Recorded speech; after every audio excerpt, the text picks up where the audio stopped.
Hi, welcome to Asia in Review at Think Tech Hawaii, coming to you from Pioneer Plaza at downtown Honolulu. I'm your host, Hon Jiang, Associate Professor of Geography at University of Hawaii at Manoa. And my special guest today is Ms. Jennifer Zeng, who is a journalist and writer from China originally.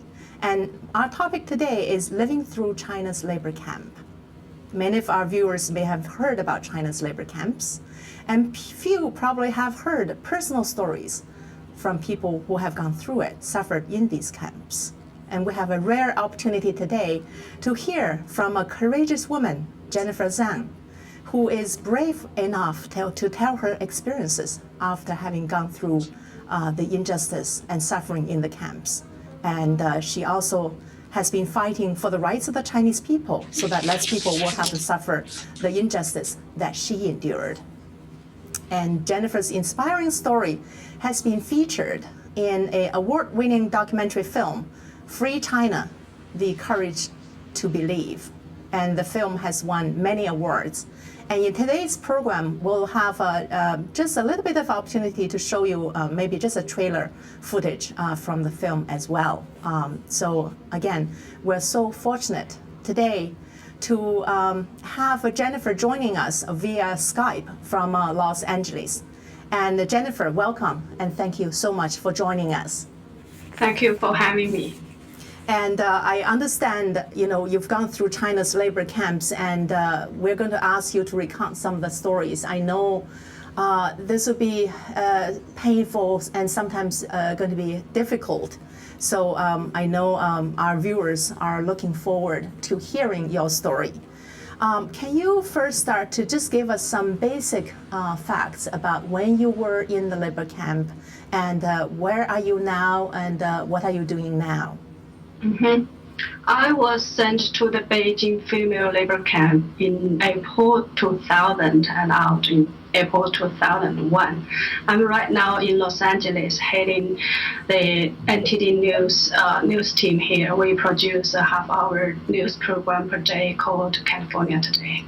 Wonderful, wonderful. And I learned a little bit about your story from the documentary film Free China, and I understand after you left the labor camp in 2001, you came out of China. I'm so glad you are living in the free world.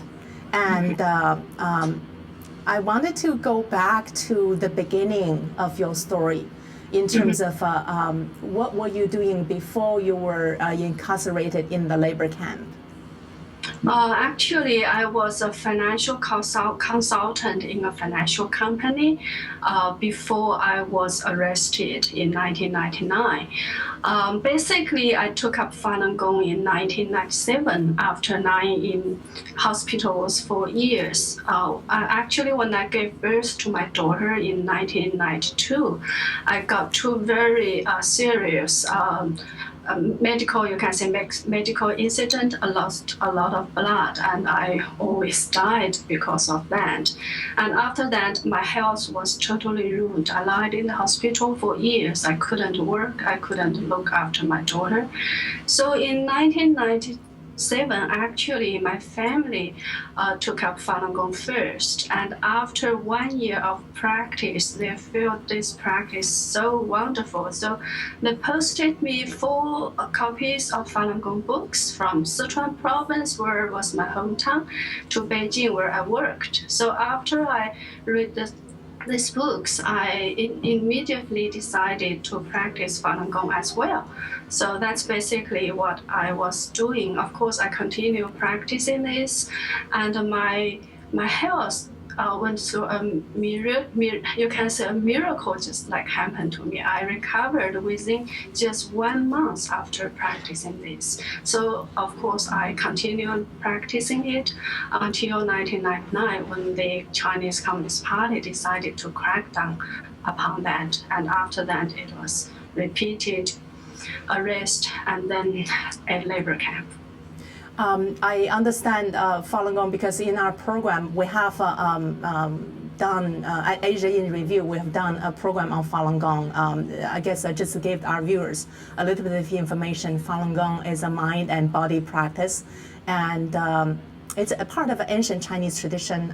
A lot of people took up the practice because of health, but the practice is also a spiritual practice based on the principles of truth, compassion, and tolerance. And Chinese Communist government started to crack down on Falun Gong in 1999, I believe. I want to give this quick intro to our viewers so that we can move on with our story. So come back to Jennifer. How was it that, so it was 2000, in 2000 you were arrested because the persecution of Falun Gong started in 1999. Yes. How did the government find out you were practicing Falun Gong, and how did they arrest you? Actually, it was a long story.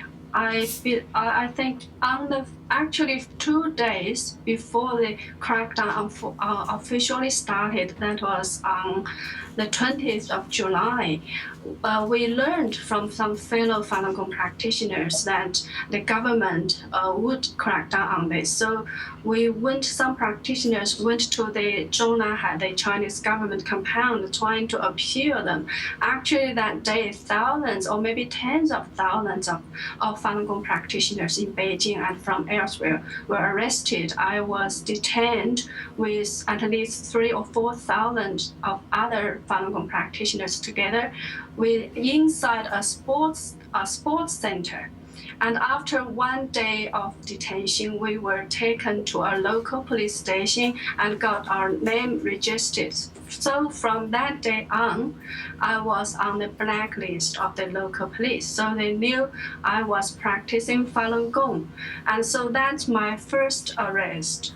So the second arrest happened in December 1999 when I went to a court hearing. That day there was a trial of 4 Falun Gong practitioners. I wanted to attend the court trial, but ever before we arrived at the court, we were arrested in the street. The police was everywhere on the day. So that was the second time of my arrest, and this time I was arrested.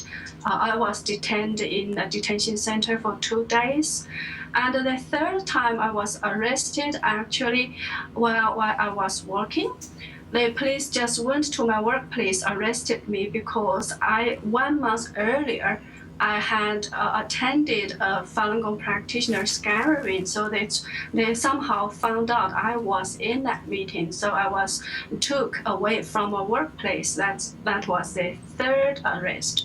And the fourth arrest happened in 2 o'clock in the morning while I was still sound asleep in my own bed. The police knocked on my door, and they didn't tell me why they arrested me this time. And only 1 week later, the police showed me a piece of paper and asked me whether this was written by you. I looked at that paper. I understood that was an email that the police intercepted while it was sending out. And the content of that email was a letter I wrote to my parents-in-law, trying to explain to them why I decided to practice Falun Gong after the government cracked down on it. And because of this email, I was arrested for the 4th time. And then because I refused to give up my belief, I was sent to a labor camp for 1 year. So that's the situation around my 4 arrests. That was just amazing to hear your story. You know, you were arrested multiple times and look like there is just no place safe in China to be a Falun Gong practitioner.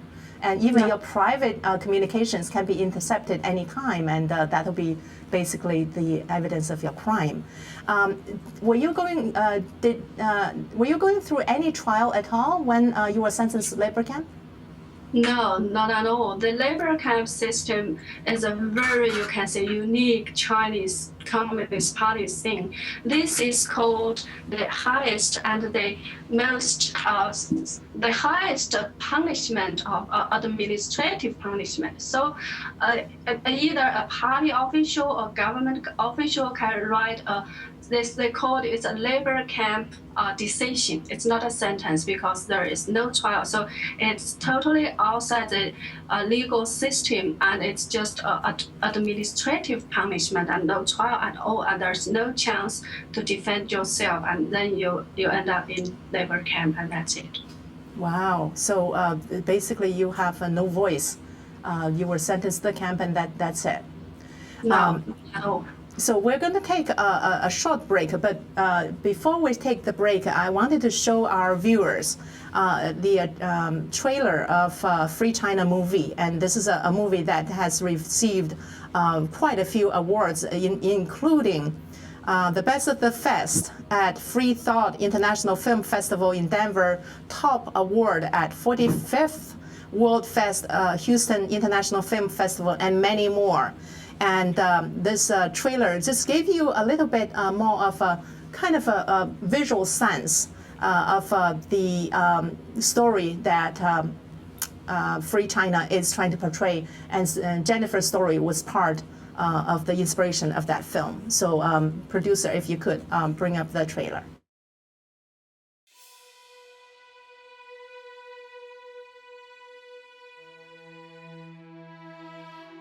We refused to be terrified. I did not have a thought that I would die. Even if I would die, then I wouldn't be afraid of dying. It was about 2 o'clock in the morning when the police came to me and took me away. I was arrested at the airport, so I knew something bad would happen.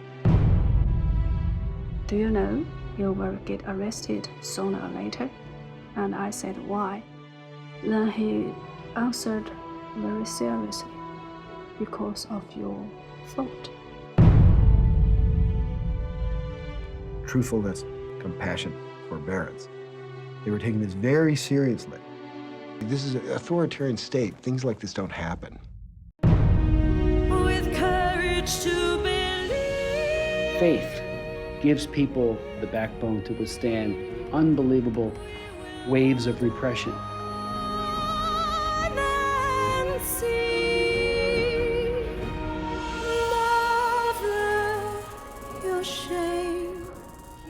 I closed my eyes and I tried to sum up all my will.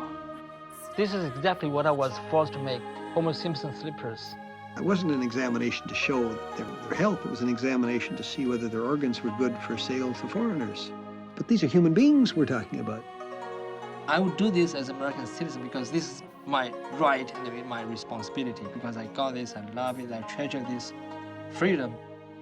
The world has shrunk so much today that it affects us all. So I am here today on behalf of more than 77 million Chinese people who have chosen to quit the Communist Party and its related organizations, and the 1.3 billion Chinese who yell to be free. Free to think, free to speak, free to write, free to gather, and freedom to believe.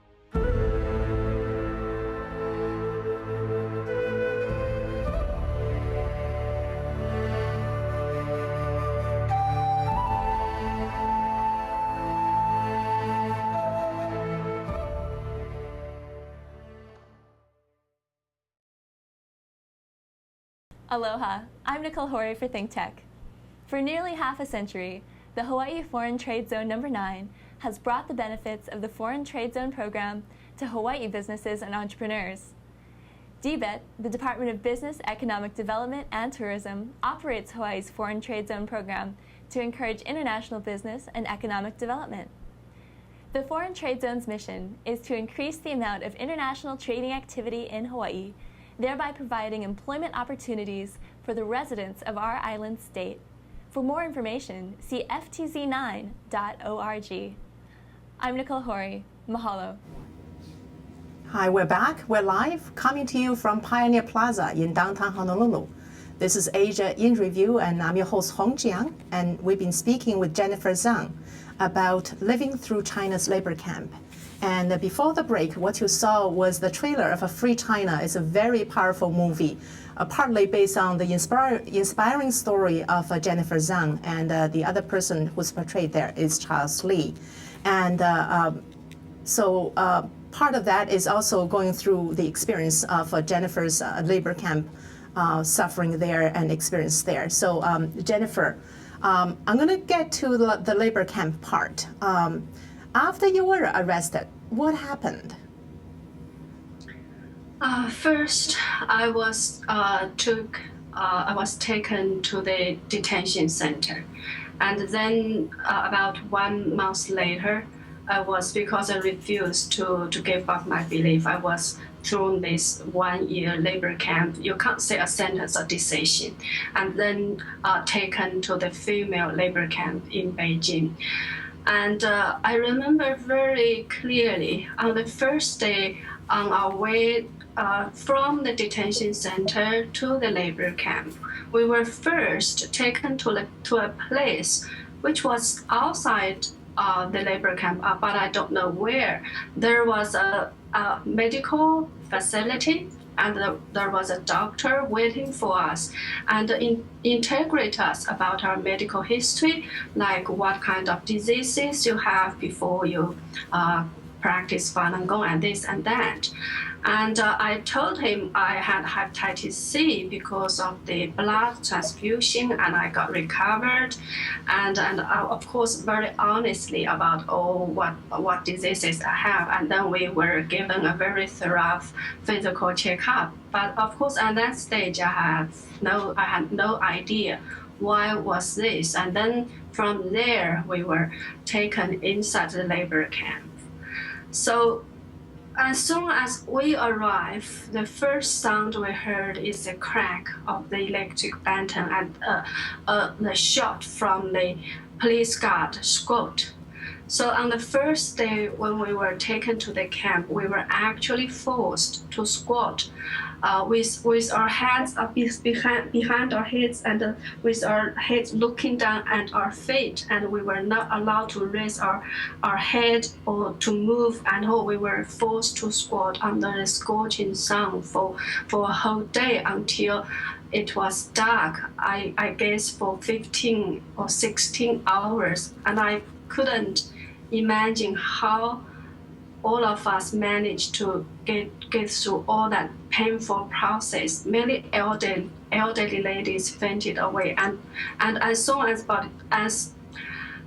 somebody fainted away and dropped on the floor, the police just applied electric baton on them and to wake them up and can continue force us to squat over the sun. So the theory was very simple, to make us suffer bad enough so that we could get reformed. The police told us very clearly the only purpose for us to be sent there is to reform us. In other words, to get us give up our practice of Falun Gong or our faith in Falun Gong. Wow, that's amazing. So it's very hard to imagine. First day you were there, you had to go through all of this, and I understand you had to go through other, physical abuse, mental abuse. Would you like to share more with us about what happened to you? Actually, every day there were so many different incidents and torture forms to tell. I really don't know where to begin with. It's just like feeling like living hell on earth. And every day it was a struggle between life and death, because the pressure was always there. If you don't reform, it was endless torture. So we talk about the first day, and from the second day on, we were forced to stand motionlessly inside a very narrow cell, and also for 16 hours per day, and also had our hands put in front of our body and had our heads looking down at our feet for 16 hours, and at the same time recite out very loudly the very insulting regulations of the labor camp. And every day we were only given 2 minutes to wash our face, to brush our teeth, and to use toilet all together, 2 seconds. And when it was mealtime, we had to literally knelt down on the ground and raise the bowl on top of our head and begging for our food. So they designed all this just to deprive us of to crush down any of human dignity that we have inside us. So endless torture, endless. So for 16 hours, while I recite those insulting regulations, you feel your mind, your thoughts, not only your physical, your body was not free. They occupy, or you can say they rape your mind, your thoughts with those regulations. 16 hours one day, endless loudly reciting of all those loudly. So on the second day, I almost, I think, collapsed totally mentally because of this insulting and this mental torture, and of course this physical torture as well. And every day they figure out new ways to torture us. We were in that so-called dispatching center for 37 days in the hottest summer. So the temperature was so high. So I still remember when we touch the bed frame in the cell was made of iron. So when our body touched the iron, we feel the bed was hotter than our body. So it means the temperature was so high, but in that kind of high temperature, for 37 days, we weren't given any showers, any change, or any wash of our clothing. So every day, the sweat streaming down every day, and our labor camp uniform was all wet because of the streaming, and then it became dry again, and then wet again, and day on and day out. And because of that, there was so many salt inside our uniform. And later on, when we took off our pants, they can actually stand there by themselves because of so much salt inside that pants. Can you imagine that kind of life? That's totally inhumane. And also, there were new groups, new people coming virtually every week. There were about 2 new groups coming. And every time when the new people coming, we could hear, although they shut down all our windows, they didn't want us to hear, but we still could hear the screams of other fellow Falun Gong practitioners when they were tortured. We could hear their screams and the electric shocks, and they running around, and they bashing, the kicking, the beating in the yard. We could hear everything, and the mental pressure was always there.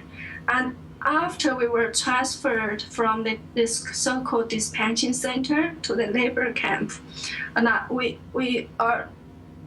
another torture we were added to this was slave labor. So every day we had to get up at 5:30 in the morning and work like a machine, work like mad until midnight, or sometimes we wouldn't get any sleep at all, because sometimes our product had to make overnight so that they can catch up the plane for the next day. So when I was there on the first day, I saw people still knitting on the way from the cell to the dining hall.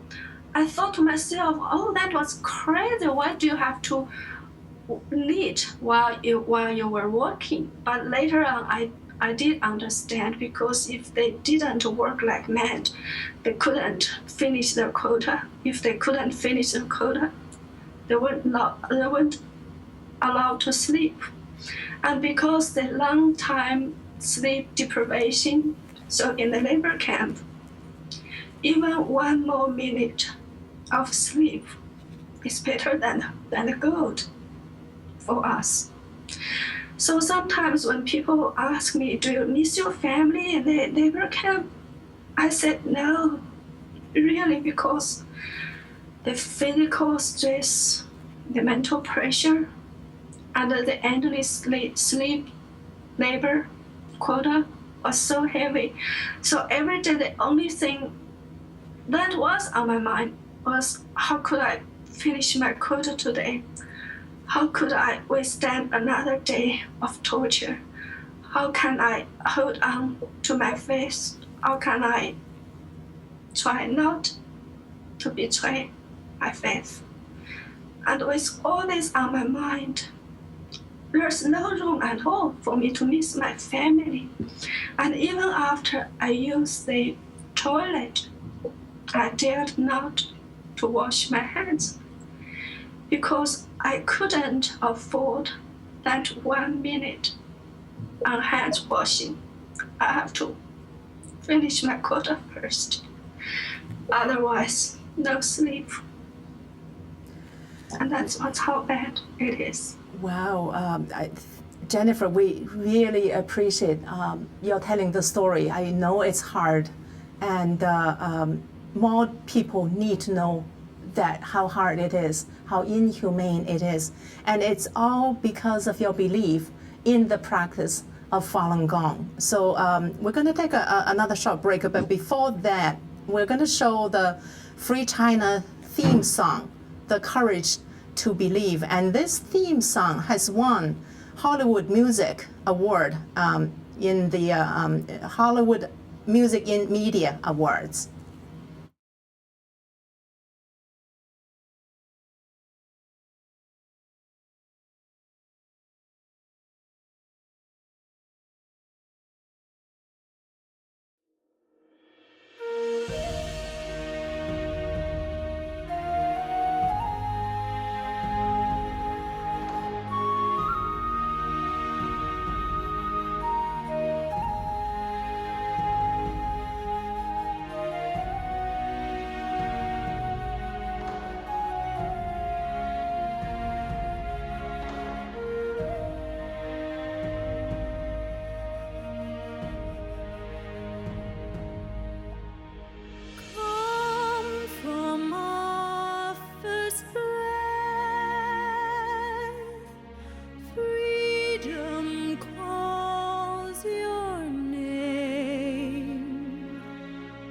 Darkness lies in wait,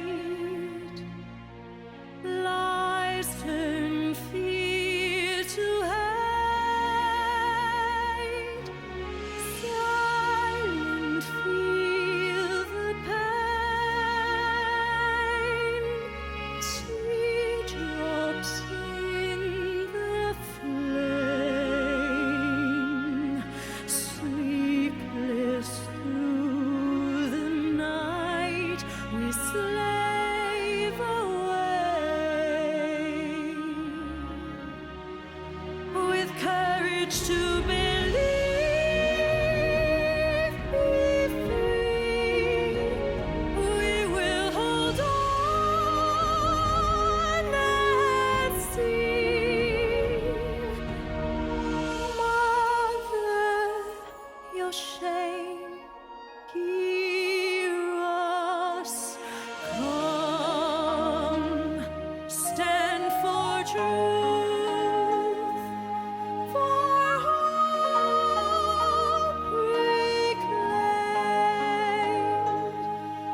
Till the end, we defend, transcend.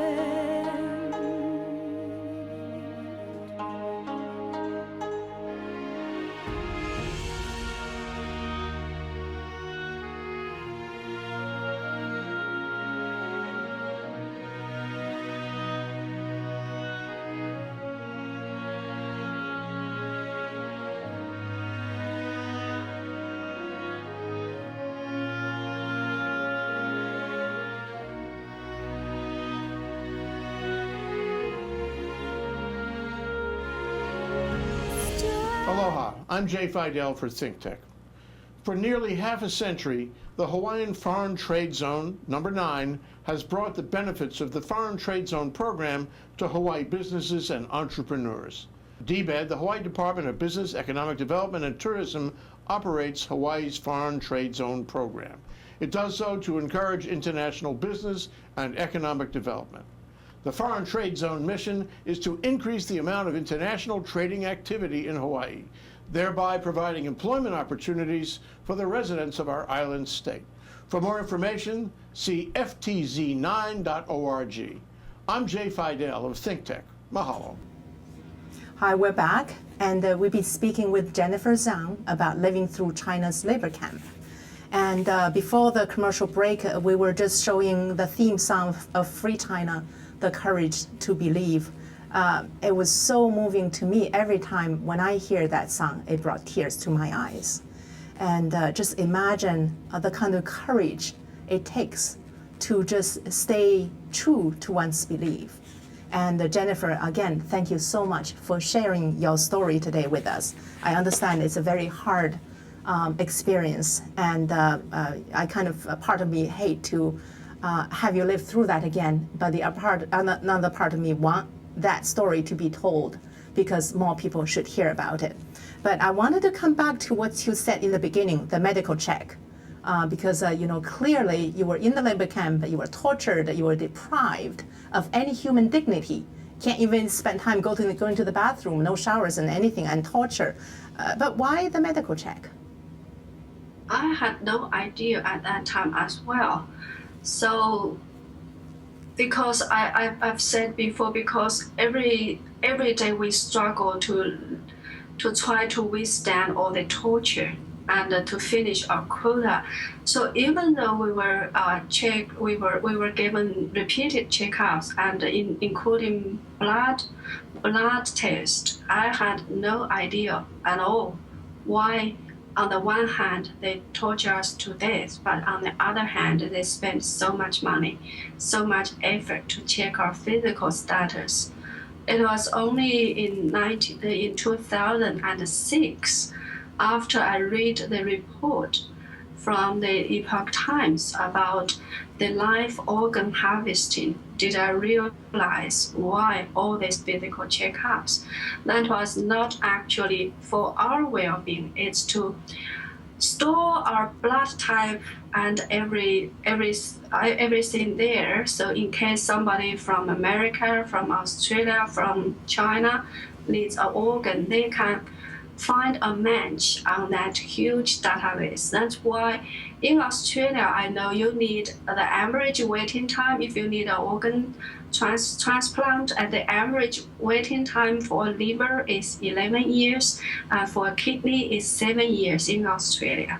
But in China, you can find a match within 2 weeks. Without a living storage, a huge database, they couldn't achieve that.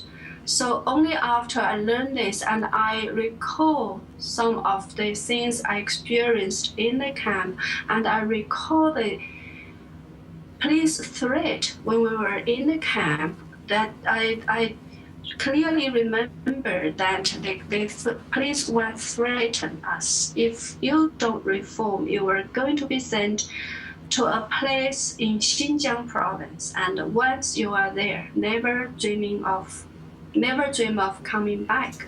At that time, I regard that as a threat. But later on, years later, when I read a report, I think from Reuters, then I realized they did have a labor camp there in Xinjiang province where 50,000 people were detained there. And then I realized it was not a threat. They did mean it. And another very strange thing in the labor camp is we weren't allowed to keep any contact of your fellow inmates there. And when you are going to be released, you were searched so thoroughly, you weren't allowed to take out anything from the labor camp. So when somebody disappeared from the camp, we at that time assumed that this person was released. But actually, later on, I suddenly realized there was no way for me to find out, to trace this person, because we weren't allowed to exchange phone numbers or take anything with us. There was no way that we can trace what happened to that person after we were released. So I think it is out of the wildest imagination of any normal human being that this live organ harvesting would exist on this planet.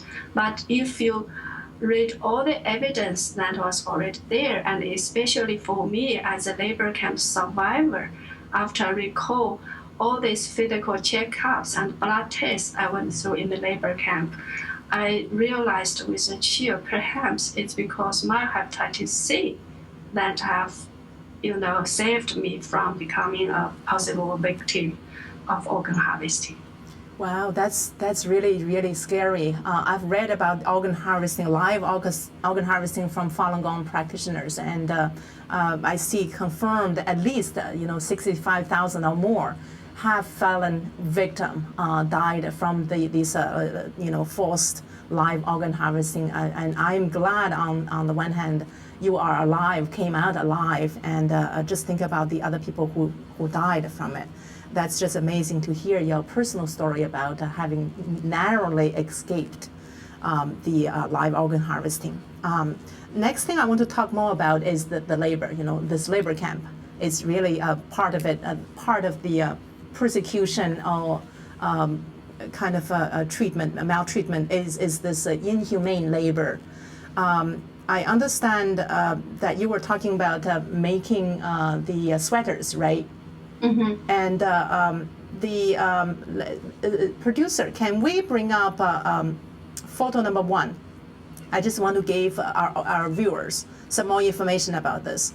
And that is Charles Lee, who's also featured in Free China. And he's holding a slipper that he was the kind he was forced to make in the Chinese prison. That's Simpson slipper. And let's get to photo number 2, because this whole labor camp and the slave labor situation has become more kind of known in recent years. This is in December 2012. A person whose name is Julie Keith from Oregon found a letter, that you see the letter on the left, in a box of Halloween decorations purchased at Kmart.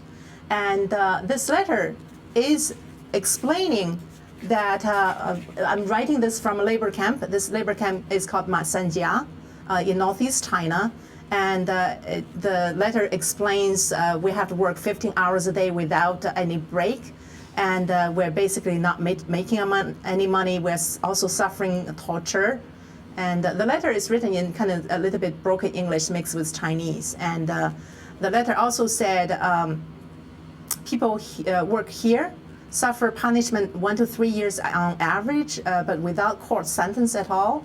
Many of them are Falun Gong practitioners who are totally innocent people who are there just because they have different beliefs from the Communist Party government. So, and also said they often suffer more punishment than others. So that seems to be the confirmation of Jennifer, what you are talking about in the prisons. So in terms of the kind of experience you have, labor camp, torture, how typical is it for Falun Gong practitioners? How widely spread it is in terms of Falun Gong practitioners suffering the labor camp or prison in China?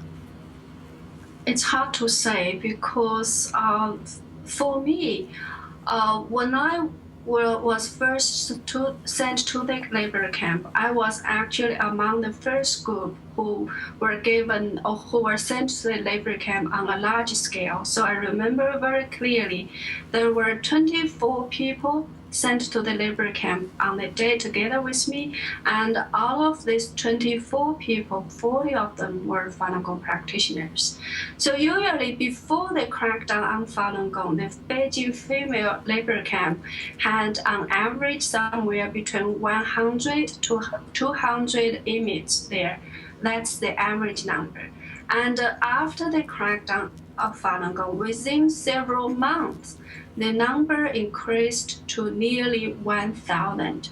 So when I was released on 2001, that was about 1 year after the crackdown, the image inside the female Beijing Falun Gong practitioners, the number was, I remember very clearly, that was 984. So it's nearly 1,000. And out of this 1,000, 95% were Falun Gong practitioners. Wow. So it was very widespread practicing, and not only the labor camps, because there were so many Falun Gong practitioners.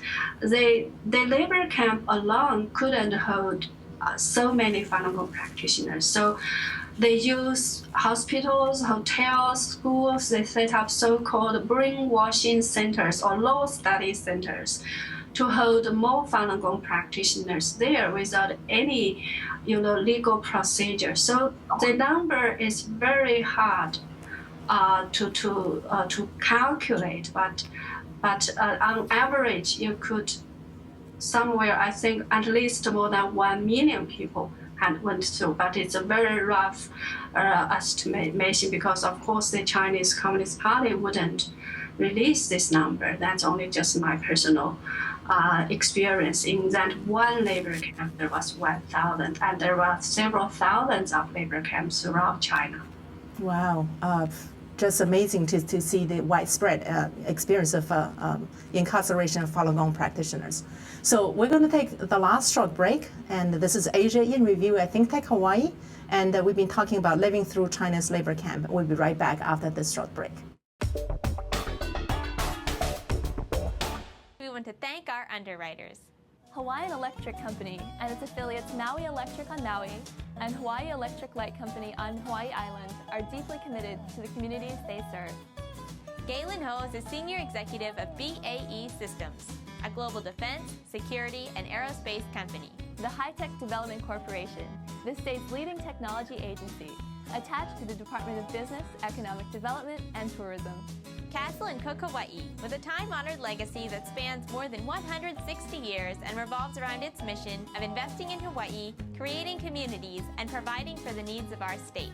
Hawaii Gas, formerly the gas company, a proponent of the Liquefied Natural Gas Initiative, helping Hawaii achieve its transition to clean energy and a better energy future. Collateral Analytics, a Hawaii-based tech company empowering the real estate industry with greater and faster access to the tools and data they need to make better informed property investment decisions.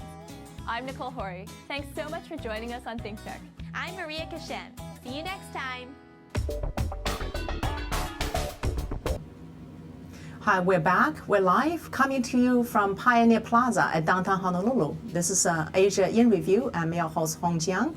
And we've been speaking with the courageous woman, Jennifer Zeng, about her experience in China's labor camp. And so Jennifer, again, we really, really appreciate you spending the time with us and going through recalling difficult experiences living through a labor camp in China. And I'm going to get to kind of a bit heavier, the happier part of the story after you were released from the labor camp. I understand you felt you had to leave China. So you still didn't feel safe, right? Yes, actually, I made a decision after I spent half of my labor camp sentence. I remember very clearly in October 2000, I suddenly developed a very strong desire to write a book to expose all these crimes that's happening around me, because I was so shocked when I was first there. I thought to myself, gosh, I read these things in history book about the Nazi concentration camp, and this is 21st century already, and this is happening in our great home country. I couldn't believe it. Then, as someone who had good education, I'm a Master of Science and graduate from Peking University, the best university in China.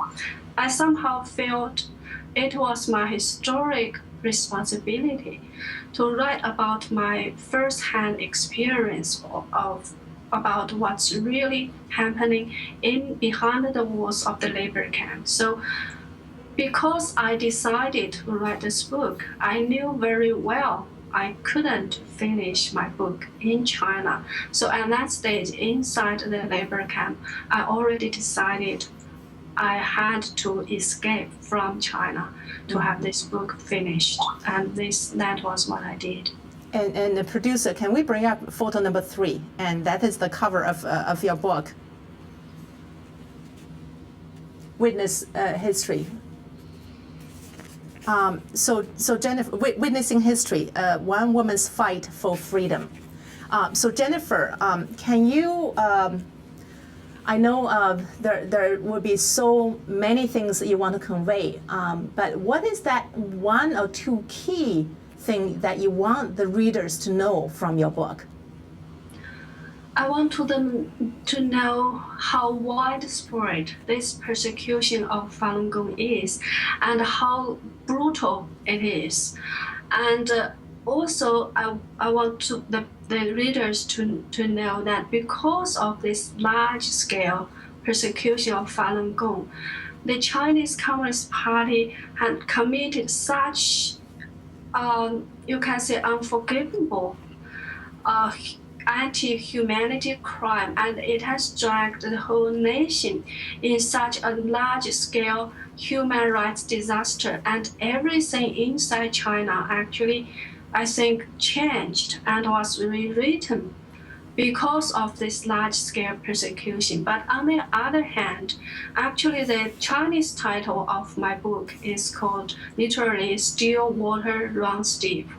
I really want to let readers to know how much efforts and how much the Falun Gong practitioners have brought them to and has trying to resist, and how much they have sacrificed to try to resist this persecution. Of course, some people say, why can't you just to say, okay, I'll stop practicing, I'll go along with whatever the government requires us. But if you look at the Chinese Communist Party's history, every 10 or 7, 8 years, it launched a different campaign targeting different group of these people. And because of all these political campaigns, I think half of the Chinese people have went one kind of persecution or another, and the human dignity were deprived. And what's more terrifying is the moral decline, because if you want to crack down on truth, compassion, and forbearance, which are the 3 principles of Falun Gong, the party have to encourage people to tell lies, to use violence, to counteract these 3 principles. So after the crackdown of the Falun Gong, the moral value or the moral standard of the society is declining so terribly. That's why today in China, although a few number of people have made a lot of money, but the environment is no longer good enough for people to live in, the air is no longer good enough for people to breathe, the water is no longer good enough for people to drink. And I think especially about the organ harvesting issue, this never heard of crime on this planet. I think if we can't stop this, I don't know whether we can still worthy of calling of ourselves human being. You know, several decades ago, after we realized what happened during the Holocaust, what happened inside Nazi concentration camp, we human beings once vowed never again. But very unfortunately, this is happening again. So I think everyone seems to have some kind of relationship with China now. Either they are doing business or their relatives are doing business right now. But it's my personal belief, without really understanding the large scale of how severe the persecution is and what have brought about because of the persecution of Falun Gong, I don't think one can have a really really good understanding or a clear understanding of what the China situation is really about. So I really want to bring the readers and the audience attention to this persecution so that it can be stopped, and to what's really happening inside China, to get a real understanding of the real situation in China, not the China that portrayed by the Chinese government. There are a lot of propaganda put upon, and if we only get those kind of propaganda information from the government without knowing the real story, our decision about China, our investment decision, our trade decision, everything we make decision is not based on the correct information. So I would like to, with my book and with my current media job and with this film, I really would like to offer people some kind of real story of China. That again is amazing.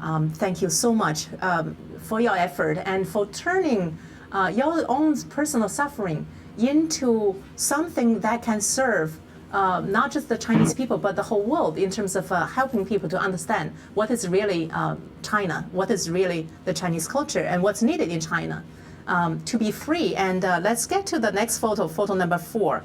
And again, this is a photo of Jennifer right next to the award-winning movie title Free China. Again, Jennifer's story is also portrayed in that movie that's award-winning. Again, it's pointing a way about how we can get to understand China, to see a free China to come about.